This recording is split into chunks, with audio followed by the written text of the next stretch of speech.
बिस्मिल्लाहिर्रहमानिर्रहीम। हम Apple butter बनाना start करते हैं। सबसे पहले मैंने एप्पल लिए हैं। ये 1 kg एप्पल हैं जिन्हें छोटे छोटे स्लाइस में काट दिया है। इसे मैं पैन के अंदर डाल दूंगी। इसके बाद इसमें ब्राउन शुगर जाएगा।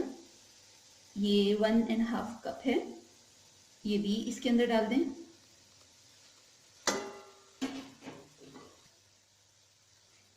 एक कप मेजर करके इसके अंदर पानी डाल दें।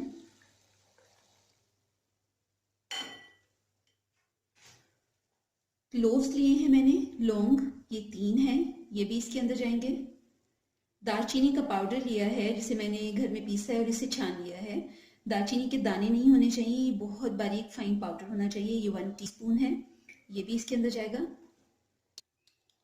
और सॉल्ट 1/4 टीस्पून मैंने लिया है, ये इसके अंदर डाल देंगे। बस इतना ही, इससे ज़्यादा नहीं डालना है क्योंकि नमकीन के अंदर मीठा बहुत नुमाया हो जाता है।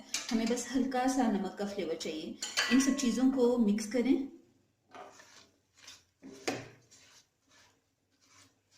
और इसको ढककर पकने के लिए छोड़ देना है। पानी अगर आपको कम लगे तो आप आधा कप और डाल सकते हैं। एप्पल्स बिल्कुल गल जाने चाहिए, बिल्कुल इन्हें जैम की तरह मिक्स हो जाना चाहिए। तो अगर हमें ज़रूरत पड़ेगी तो 1 कप या आधा कप पानी हम और डाल देंगे और इसको मैं ढककर पकने के लिए छोड़ दूँगी उस टाइम तक जब तक हमारे सेब पूरी तरह से पक नहीं जाते। 20 मिनट हो गए हैं, इसको मैं चेक कर लेती हूँ अब। और आप देख रहे हैं कि एप्पल हमारे पक गए हैं। कुछ चंक्स हैं इनमें, वो हम अभी मैश कर लेंगे। और मुझे इसमें 1 कप पानी और डालना पड़ा था, यानी टोटल इसके अंदर मैंने 2 कप पानी डाला था।